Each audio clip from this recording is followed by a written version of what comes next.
So hey guys, welcome back. প্রথম প্রেম part 2 নিয়ে এসে পড়ছি, তো শুরু করা যাক। আমি হলাম আমি তোমার খুব কাছের একজন। আচ্ছা, ছোটবেলায় কি আপনার আপনার আকিকা দেওয়া হয়েছিল? এগুলো কেমন প্রশ্ন? অবশ্যই দেওয়া হয়েছিল। তাহলে আকিকা দিয়ে যে নাম রাখা হয়েছিল সেটা বলেন, নয়তো ফোন রাখেন। আরে বাহ, আমার নাম জানার এত আগ্রহ। আচ্ছা শোনো, তাহলে আমার নাম প্রহর। এবার দেখি আমায় কেমনে খুঁজে বের করতে পারো।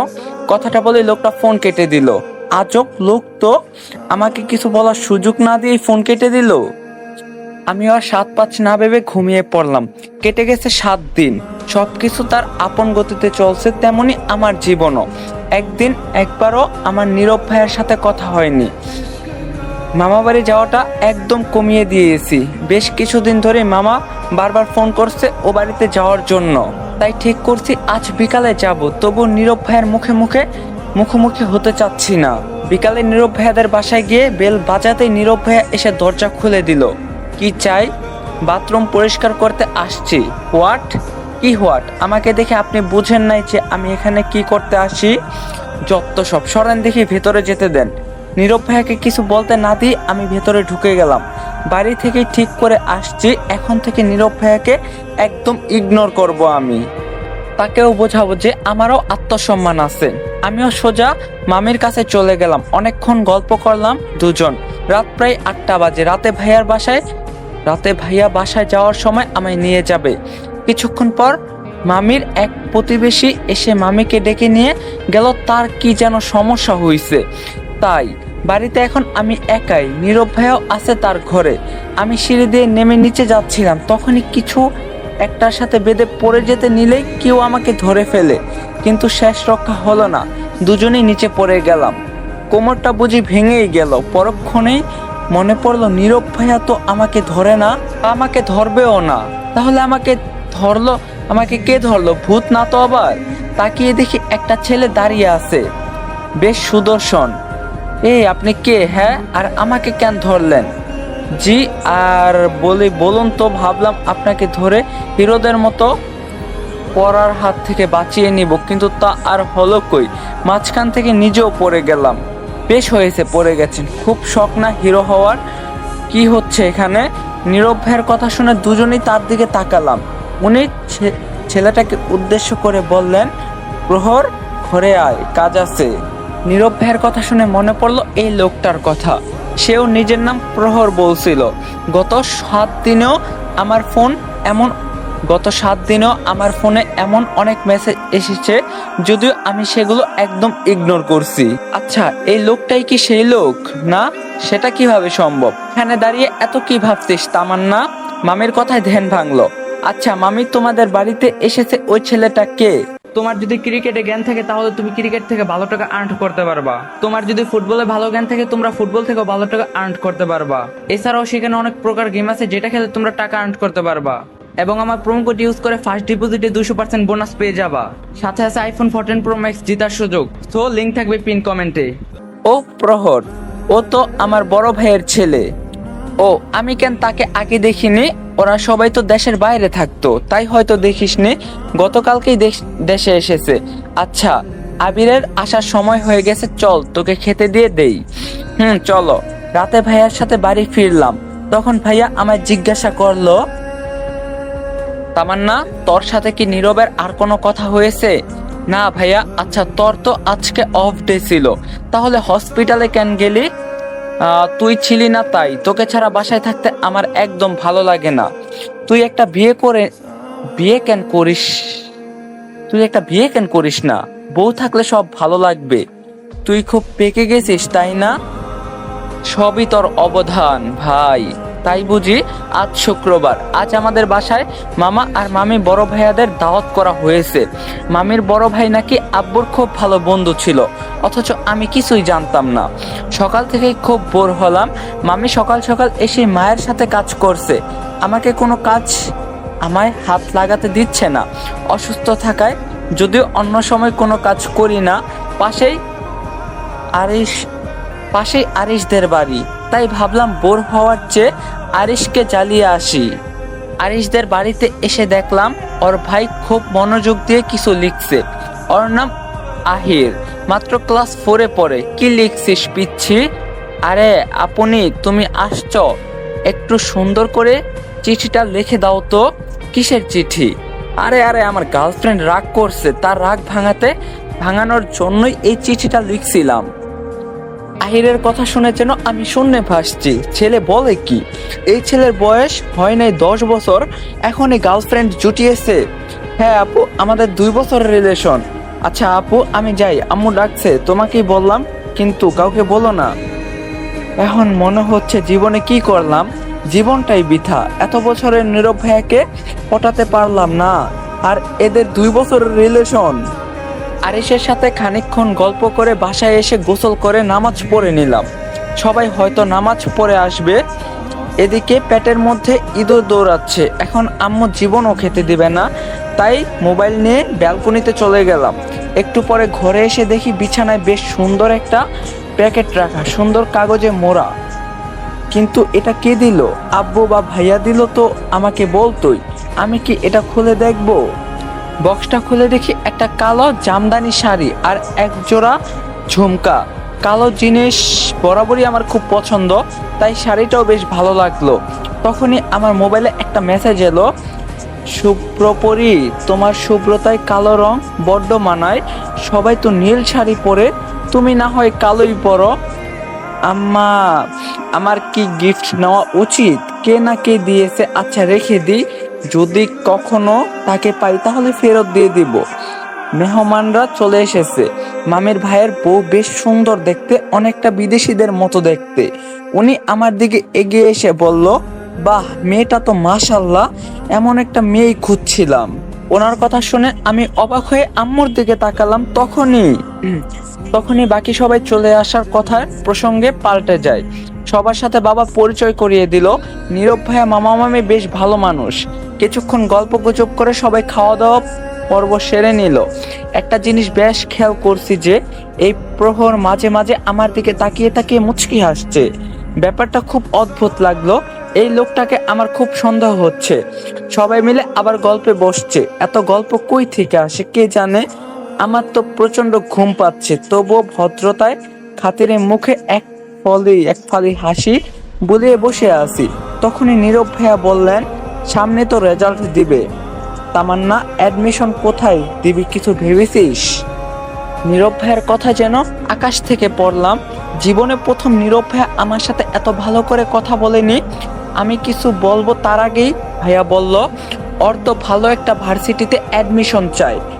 আম্মু, আমি বলছি ওকে ঢাকা ভার্সিটিতেই পড়তেই হবে। কিন্তু ফুপু, ঢাকা ভার্সিটিতে শুধু পড়ব বললেই তো হয় না, সেজন্য পড়াশোনা করতে হয়। আর এর জন্য তামান্নার আরো আগে থেকে প্রস্তুতি নেওয়া উচিত ছিল। আচ্ছা তামান্না, তুই আমার সাথে উপরে চল, তোকে কিছু বই সাজেস্ট করি, অ্যাডমিশনে কাজে লাগবে। নীরব ভাইয়ের কথায় আমি একটা শুকনো ঢোক গিললাম। যদি রুমে গিয়ে আমার গলা টিপে মেরে ফেলে। আমি করুণ মুখ করে ভাইয়ার দিকে তাকালাম, যার অর্থ আমি যাব না। ভাইয়া আমার দিকে তাকিয়ে মুচকি হেসে যেতে বলল। রুমে গিয়ে দেখি নীরব ভাইয়া বিছানায় বসে ফোন টিপছে। আমি চুপচাপ গিয়ে ওনার সামনে দাঁড়ালাম। উনি ফোনের দিকে তাকিয়ে বলল, প্রহরের সাথে তোর কি চলছে তামান্না? ওনার সাথে আবার আমার কি চলবে? তাহলে ও বারবার তোর দিকে তাকিয়ে হাসছিল কেন? আমি কি করে জানবো সেটা? বাই দা ওয়ে, আপনি কি জেলাস ভাইয়া? আমার এমন কথা শুনে নীরব ভাইয়া তেলে বেগুনে জ্বলে উঠলো। একটা থাপ্পড় মারবো ফাজিল মেয়ে, আমি কেন জেলাস হতে যাব? তোর এখন পড়াশোনার বয়স, তা না করে তুই এসব আজাইরা চিন্তা করিস। আবার যদি এসব কাণ্ড আমার চোখে পড়ে তাহলে ফুপুকে বলবো একদম ধরে বিয়ে দিয়ে দিতে। বলে উনি চলে গেলেন। যা বাবা, আমি করলামটা কি? যাই হোক, উনি কি আমায় নিয়ে জেলাস নাকি বিরক্ত? সন্ধ্যাবেলা সবাই চলে গেলে রুমে এসে ফোন নিয়ে বসলাম। দেখি নীরব ভাইয়া কতগুলো বইয়ের নাম মেসেজ করছে। আমিও ভাইয়াকে ফোন করে বলে দিলাম আসার সময় বইগুলো নিয়ে আসতে। হঠাৎ নীরব ভাইয়ার এত পরিবর্তন যেন হজম হচ্ছে না। একটু পর নীরব ভাইয়া আরেকটা মেসেজ, বইগুলো শুধু কিনে ঘরে সাজিয়ে রাখিস না, ডাবিতে চান্স পেতে হলে পড়তে হবে। আমিও খুব ভেবেচিন্তে একটা রিপ্লাই দিলাম, আমি ডাবিতে চান্স পেলে আপনার কষ্ট হবে না? চান্স না পেলে আপনার কষ্ট হবে না? না মানে আপনার তো আবার আমার থেকে অ্যালার্জি আছে, না? মেসেজটা দিয়ে আমি ফোনটা রেখে এশারের নামাজ পড়ে এলাম। এসে ফোন হাতে নিয়ে দেখি নীরব ভাইয়া আমাকে ব্লক মেরে দিয়েছে। হয়তো আমার কথাটা তার হজম হয়নি। এটা অবশ্য আমার জন্য নতুন কিছু না।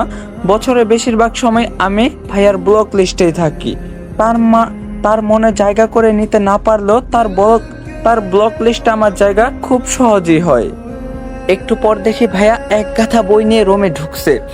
একটা বইয়ের সাইজ দেখেই আমার পড়ার ইচ্ছা বই চাপা পড়ে গেছে। এভাবে কি দেখছিস? আচ্ছা ভাইয়া, আমি তো একটা ভার্সিটিতেই অ্যাডমিশন নিব, তার জন্য কি দেশের অর্ধেক বই পড়া দরকার? এমন ভাবে বলছিস যেন আগে কখনো এত বই পড়িসনি। আরে আমি তো এমনি বললাম, তুই সিরিয়াস হচ্ছিস কেন? আচ্ছা বনু, তুই নিচে গিয়ে আম্মুকে খাবার দিতে বল, আমি ফ্রেশ হয়ে আসছি, প্রচুর খিদে পেয়েছে। আচ্ছা যাচ্ছি, তুই আয়। সবাই একসাথে খেতে বসছে, তখন আব্বু ভাইয়াকে উদ্দেশ্য করে বলল, তা আবির, তোমার তো যথেষ্ট বয়স হয়েছে, নিজের পায়েও দাঁড়িয়েছো, তো বিয়ে শাদী নিয়ে কি কিছু ভাবছো? না আব্বু, আমি তো সবে সরকারি চাকরিতে জয়েন করছি। আগে নিজের একটা ভালো পজিশন বানাতে চাই, তারপর বিয়ে নিয়ে ভাববো। গুড। আচ্ছা, তোমাদের মনে হয় না তামান্না ইদানিং আমার সাথে একদম কথা বলে না? ওর মনে হয় এ বাড়িতে থাকতে ভালো লাগে না, ওকে বরং বিয়ে দিয়ে শ্বশুর বাড়ি পাঠিয়ে দিই। মোটেও না, তুমি আর ভাইয়া তো সারাদিন বাইরে থাকো, শুধু এই রাতেই তোমাদের দেখা পাওয়া যায়। আর আম্মুর সাথে কথা বলতে গেলেই তো কাজের বাহানা করে চলে যায়। আমার কথা শেষ হতে দেখেই আম্মু আমার দিকে রাগি চোখে তাকিয়ে আছে, যেন এখনই আমায় বারবিকিউ বানিয়ে খেয়ে ফেলবে। এটা কিন্তু একদম ঠিক না আবিরের মা। হ্যাঁ সেই তো, আমার কাজ তো শুধু বাহানা লাগে তোমার মেয়েরই, তাই না? গল্পে গল্পে খাওয়া দাওয়া শেষ করে রুমে এলাম। মাত্র 10টা বাজে, এখন আমার ঘুম ধরবে না। কি আর করব, আবার ফোন নিয়ে বসলাম। ব্যালকনির দরজা খোলা রেখেছি, হালকা হালকা ঠান্ডা বাতাস আসছে। আরিশদের বাড়ির শিউলি গাছের ফুলের গন্ধ রুম পর্যন্ত এসে গেছে। সব মিলিয়ে বেশ সুন্দর একটা পরিবেশ। খানিকক্ষণ ফেসবুক স্ক্রলিং করার পর দেখি নীরব ভাইয়া মেসেজ পাঠিয়েছে। উনি এবার এত দ্রুত আমায় আনব্লক করলেন। মেসেজটা ওপেন করলাম। এত রাতে অনলাইনে কি তামান্না? উনি আমাকে এরকম একটা মেসেজ দিয়েছে মাত্র 10:30 বাজে। তবুও ঠিক, আগে তো পড়াশোনার ফাঁকে বেশি সময় পেতাম না অনলাইনে থাকার। তারপর অবশ্য সারাদিন রাত নীরব ভাইয়ের চিন্তাই কেটে যেত। ইদানিং অবশ্য নীরব ভাইয়াকে নিয়ে এত চিন্তা আমি করি না। তার চিন্তা যে আমার মাথায় আসে না তা নয়, তবুও চেষ্টা করি এড়িয়ে চলার। আমি নীরব ভাইয়ের মেসেজের রিপ্লাই না দিয়ে ঘুমিয়ে পড়লাম। আজ সকাল সকাল ঘুম থেকে উঠছি, মানে আম্মু ডেকে তুলছে। আজ নাকি আমরা নানার বাড়ি যাব। হঠাৎ করেই নানির নাকি শরীরটা খারাপ হয়ে গেছে। সকাল সকাল ফ্রেশ হয়ে আমি একটা লং টপস আর জিন্স প্যান্ট পরে নিলাম। এগুলো কি পরছিস তুই? জানিস না ওখানে কেউ এগুলো পছন্দ করে না? উফ আম্মু, এখন আমি আর চেঞ্জ করতে পারবো না, যাও তো তুমি। আমার নানার বাড়ি গ্রামে, সেখানে শহরের ছোঁয়া লাগলেও তা খুব কম। আমরা মামারা সবাই শহরে থাকা সত্ত্বেও নানা নানিকে কেউ শহরে আনতে পারেনি। তাদের কাছে তাদের গ্রামই ভালো। অবশ্য ওখানে আমার এক খালামণি থাকে। নানার বাড়ি আমরা খুব কমই যাই। আমার 18 বছর বয়সে আমি মাত্র 2বার ওখানে গেছি। নীরব ভাইয়ারও চলে এসেছে। এখান থেকে সবাই একসাথে রওনা দিবে। আমরা আমাদের গাড়ি আর নীরব ভাইয়া তাদের গাড়িতে করে যাবেন। প্রায় 7-8 ঘন্টা লেগে যায় ওখানে পৌঁছাতে। আমার অবশ্য জার্নি করতে সমস্যা হয় না, কিন্তু আম্মুকে নিয়ে যত টেনশন। প্রায় 7 ঘন্টা জার্নি করে নানি বাড়ি এসে পৌঁছালাম।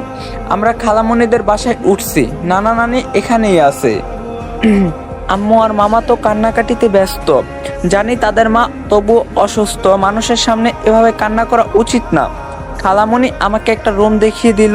আমি ফ্রেশ হতে গেলাম। খালামণির 2 ছেলে, এ বংশে অবশ্য আমি একাই মেয়ে। ফ্রেশ হয়ে এসে বিছানায় বসলাম।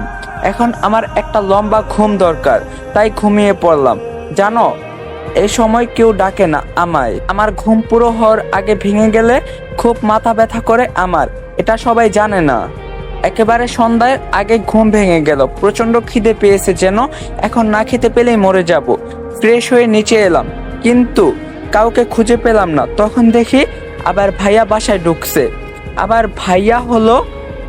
ভাইয়া হলো মামির বড় ছেলে, আমার থেকে বছর 7-8 বড়। কাউকে খুঁজছিস তামান্না? সবাই কোথায় গেছে ভাইয়া? সবাই তো নানার ঘরে। তোর কি কিছু লাগবে? আমার না খুব খিদা পেয়েছে। আচ্ছা তুই দাঁড়া, আমি আম্মুকে পাঠাচ্ছি। আচ্ছা। একা একা খালামণিদের ছাদে বসে আছি, খুব বোর হচ্ছে, সবাই ব্যস্ত। আবার ভাইয়া থাকলেও হয়তো, কিন্তু নীরব ভাইয়া নাকি তাকে নিয়ে কোথায় বেরিয়েছে। রাদীপ ও নেই। রাদীপ হলো খালামণির ছোট ছেলে, আমার সমবয়সী। আমাদের মাঝে সম্পর্কটা বেশ ভালো, একদম বন্ধুর মতো। ও নাকি ওর বন্ধুদের সাথে ঘুরতে গেছে। কি আর করার, একা একা মোবাইল নিয়ে বসে আছি, ঠিক মতো নেটও পাচ্ছে না, তাই ফোনটাকে এদিকে সেদিকে করছিলাম। হঠাৎ কেউ ভাউ বলে চিৎকার দিল, সাথে সাথে আমার ফোনটা হাত থেকে পড়ে গেল। পেছনে তাকিয়ে দেখি রাদীপ। ওকে দেখে মেজাজটা একদম বিগড়ে গেল। ওই ফাজিল পোলা, এভাবে কেউ চিল্লায়, আমার স্বাদের ফোনটা গেল। রাদীপ আমার ফোনটা তুলে নিয়ে বলল, কিছু হয় নাই, দেখ তুই এত রাতে ছাদে কি করছিস? যদি পেতনি ধরে নিয়ে যেত? তুই কি দেখছিস? পেতনিকে কখনো পেতনি ধরে? ভূত হলে অবশ্য ঠিক ছিল। নীরব ভাইয়ের এমন ফোড়ন কাটা কথায় তেলে বেগুনে জ্বলে উঠলাম। এই লোক এখানে কি করে? একদম ঠিক বলছো নীরব ভাইয়া। এই পোলা, আমাকে তোর পেতনি মনে হয়? মানলাম নীরব ভাইয়ার চোখ খারাপ, তাই কি তোর চোখও খারাপ? কি বললি তুই তামান্না, আমার চোখ খারাপ? অবশ্যই, না হলে কেউ হিরে রেখে কাছ নিয়ে পড়ে থাকে? কি বললি তুই? না কিছু না, আমি নিচে যাচ্ছি। রাদীপ, তোরা থাক, তোকে যেতে বলছি আমি। রাদীপ তুই যা, তামান্নার সাথে আমার কথা আছে। নীরব ভাইয়ের কথায় চোখগুলো ছোট ছোট করে তার দিকে তাকালাম। আমাকে আবার ছাদ থেকে ফেলে দিবে না তো? কিছু বলবেন ভাইয়া? এত রাতে একা একা ছাদে বসে বয়ফ্রেন্ডের সাথে কথা বলছিলে মনে হয়। আমার আর বয়ফ্রেন্ড কই হলো? এই 2 বছর আপনার পিছনে যদি ঘুরে টাইম পাস না করতাম, তাহলে এতদিনে হাজার খানেক বয়ফ্রেন্ড জুটে যেত আমার। নীরব ভাইয়ের মুখ দেখেই বোঝা গেল সে আমার এমন জবাব আশা করেনি। তা আমার উপর যে এত ভালোবাসা ছিল, তা কি বাতাসে উড়ে গেল? উঠে যায়নি তা তো ভাইয়া, শুধু নিজের আত্মসম্মান জাগ্রত হয়ে গেছে, তাই নাকি? আমি নিচে যাচ্ছি ভাইয়া। নিহান কে তামান্না? নীরব ভাইয়ের কথা শুনে মাথাটা যেন ঘুরতে শুরু করছে। বারবার কেন এই নামটা আমার সামনে আসে? এই কালো অতীতটাকে আমি যত ভুলে যেতে চাই, ততই এই জিনিসটা আমার সামনে চলে আসে। আমি কিছু জানতে চাইলাম তামান্না। নীরব ভাইয়ের প্রশ্নের কোনো উত্তর আমি দিতে পারছি না। মাথাটা ভনভন করে ঘুরছে, শরীরটা অস্বাভাবিকভাবে কাঁপছে, চোখের সামনে সব ঝাপসা দেখছি আমি। তোর কি শরীর খারাপ লাগছে তামান্না? তোর? নীরব ভাইয়ের পরবর্তী কথা শোনার আগেই তার বুকে লুটিয়ে পড়লাম। চোখ খুলে দেখি সকাল হয়ে গেছে।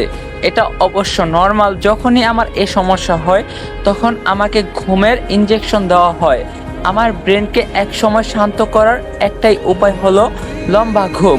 লাস্ট 2 বছর এমনটা অনেকবার হয়েছে।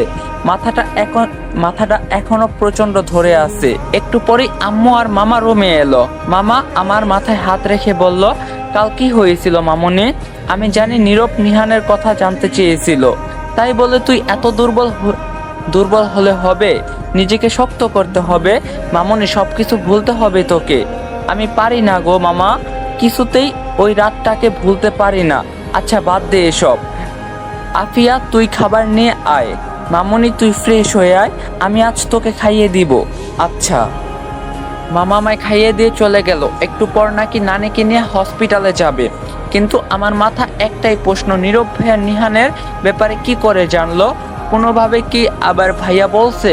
কিন্তু আরাব ভাইয়া বললে তো সবটাই বলতো। ঘরে বসে বিরক্ত হচ্ছিলাম, তাই বাইরে গেলাম। রাদীপ এসে বলল, এই তামান্না, নদীর ধারে যাবি? অনেক কাশফুল হয়েছে ওখানে। রাদীপের কথা শুনে মনটা ভালো হয়ে গেল। এখনকার নদীটা খুব সুন্দর, যদিও 4-5 বছর আগে এসেছিলাম এখানে। সবাই কাশফুলের সাথে এত এত ছবি পোস্ট করছে, আমি একটা ছবি দিতে পারিনি বলে মন খারাপ হচ্ছিল। এবার অনেক ছবি তুলবো আর এফবিতে পোস্ট করব ভেবেই মনটা ভালো হয়ে গেল। বিকালে আমি আরাব ভাইয়া, নীরব ভাইয়া, রাদীপ আর রাদীপের এক কাজিন তাহা মিলে ওখানে গেলাম। বেশ সুন্দর জায়গাটা, অনেক ছবি তুললাম সবাই মিলে। আমি একটা কাশফুল ছেঁড়ার চেষ্টা করছি কিন্তু পারছি না। একটা ডাল ধরে টানতে বেশ খানিকটা হাত ছিলে গেল। তখনই নীরব ভাইয়া এসে কয়েকটা ফুল ছিঁড়ে আমার হাতে দিল আর বলল, এখন একটা ফুল ছেঁড়ার শক্তি হয়নি, তুই আমায় আবার বিয়ে করতে চাস? বিয়ের পর আমার ভারটা সামলাবি কি করে? কথাগুলো বলে নীরব ভাইয়া চলে গেল। তার কথাটা বুঝতে খানিকক্ষণ সময় লাগলো। আমার বোঝা মাত্র আমার চোখ দুটো গোল গোল হয়ে গেল। খানিকক্ষণ ঘুরে ফিরে এলাম। সন্ধ্যাবেলা সবাই মিলে নানার ঘরে বসেছিলাম। নানার নাকি খুব জরুরি কোনো কথা আছে। দেখো, আমি বুঝতেই পারছি আমি আর বেশি দিন বাঁচবো না। আর তামান্না হলো এ বংশের একমাত্র মেয়ে, আর আমি চাই না ও বাইরে কোথাও যাক। তখন মামা বলল, তুমি ঠিক কি বলতে চাচ্ছ মা? আমি জানি তামান্নার বয়সটা কম, তবুও আমি চাই আরাব আর তামান্নার বিয়ে দিতে। নানির কথা শোনা মাত্র আমার আর আরাব ভাইয়ার মাথায় আকাশ ভেঙে পড়লো। আরাব ভাইয়া বলল, এটা সম্ভব না নানি, আমি তামান্নাকে সবসময় নিজের বোনের মতো দেখছি। আমি কিছু জানতে চাই না, আমার কথাই শেষ কথা। বাকিদের কথা শোনার আগে ওখান থেকে উঠে চলে এলাম। কেন জানি নানির এ কথাটা কিছুতেই মানতে পারছি না। খুব কষ্ট হচ্ছে। যদি নানি আরাব ভাইয়ার জায়গায় নীরব ভাইয়ার সাথে আমার বিয়ে দিতে চাইতো তাহলে কি খুব ক্ষতি হতো? আচ্ছা, নীরব ভাইয়া কি খুশি হয়েছে এ খবরে? সে যে রুমে এসেছি এখনো বের হয়নি। কেঁদে কেঁদে একদম চোখ মুখ ফুলিয়ে ফেলছি। রাত প্রায় 12টা বাজে। সবাই খাওয়ার জন্য ডাকাডাকি করছে। আমি ঠিক করছি আজ কিছুতেই বের হব না। খানিকক্ষণ পর নীরব ভাইয়ের গলা পেলাম, তামান্না দরজা খোল না। না খেয়ে না থেকে কি বোঝাতে চাইছিস তুই? আরাবকে বিয়ে করবি না? সরাসরি বললেই তো পারিস, এত নাটক করার কি আছে? নীরব ভাইয়ের কথায় খুব কষ্ট পেলাম। সবটা ওনার নাটক মনে হচ্ছে। উনি কি জানে না আমার মনে কি আছে? কেন বোঝে না উনি? সেটা নাকি বুঝেও না বোঝার ভান করে। পরের দিন সকালে আমি ভাইয়ার সাথে ঢাকা ফিরে এলাম। ওখানে থাকলে দম বন্ধ হয়ে মরেই যেতাম। পুরো রাস্তা চুপ করেছিলাম। ভাইয়াও কোনো প্রশ্ন করেনি, সে তো সবটা জানেই। বিকালে 1 কাপ কফি নিয়ে ছাদে বসেছিলাম। রাহাকে সেই কখন ফোন করছি এখনো আসছে না। মা ফোন করছিল, তারা নাকি রওনা দিয়েছে। আব্বু আর নীরব ভাইয়া নাকি মানা করে দিয়েছে, এখনই আমার বিয়ে দিতে চায় না। আর আমার মতের বিরুদ্ধে তো একদমই না। এ নিয়ে নাকি আব্বুর সাথে নানার ছোটখাটো একটা ঝামেলাও হয়েছে। আব্বুর ব্যাপারটা তো বুঝলাম, কিন্তু নীরব ভাইয়া এমন কেন করলো? কি ভাবছিস তামান্না? তুই ইডিয়েট, এত দেরি করিয়ে এলি কেন? একটু তো দেরি করছি, তুই কি বলবি বলছিলি। রাহাকে সবকিছু খুলে বললাম। তামান্না, আমার মনে হয় তোর এভাবে নীরব ভাইয়ার পেছনে পড়ে থাকা উচিত না। উনি তোকে এত অপমান করে। কি করব বলতো? নিহানকে ভুলে থাকার একমাত্র উপায় তো নীরব ভাইয়া। নিহানকে মনে রাখা নিয়ন্ত্রণই তোর বোকামি। কি করব বল? কোনোভাবেই তো ওই বেঈমানকে আমি ভুলতে পারি না। আচ্ছা বাদ দে এসব। আন্টিরা কখন আসবে? রাত হবে। কিছু সময় থেকে রাহাত চলে গেল। সন্ধ্যায় নেমে গেছে বলে আমিও নিচে নেমে এলাম। এসে দেখি ফোনে অনেকগুলো মিস কল। আমি কল ব্যাক করলাম, কিন্তু প্রথমবার রিসিভ হলো না। দ্বিতীয়বার রিসিভ হলে ওপাশে লোকের কথা শুনেই ফোনটা হাত থেকে পড়ে গেল। আমি বুঝি আমার জীবনের সবচেয়ে মূল্যবান জিনিসটা হারিয়ে ফেললাম। 1.5 ঘন্টা ধরে হসপিটালে বসে আছি। নানি বাড়ি থেকে আসার সময় আব্বু আম্মুর গাড়ি অ্যাক্সিডেন্ট করছে। দুজনের অবস্থা খুবই খারাপ। অপারেশন থিয়েটারে আছে তারা। ভাইয়াও ভেতরে আছে। কিছুক্ষণ পর একজন ডাক্তার বেরিয়ে এলো। তাকে দেখি তার দিকে ছুটে গেলাম। ডাক্তার বলল, ওরা নাকি দুজনেই কাউকে বাঁচাতে পারেনি। কথাটা আমার কানে প্রবেশ মাত্রই আমার পুরো শরীর কেঁপে উঠলো। আমার পুরো দুনিয়া যেন থেমে গেল। আব্বু বলে একটা চিৎকার দিয়েই মাটিতে লুটিয়ে পড়লাম। গাইস, আজকের পার্টটা এই পর্যন্তই ছিল। ভিডিও ভালো লাগলে বেশি করে লাইক করবেন, চ্যানেলে নতুন না থাকলে সাবস্ক্রাইব করবেন। তো দেখা হইব পার্ট 3-তে। সবাই ভালো থাকেন, সুস্থ থাকেন, আল্লাহ হাফেজ।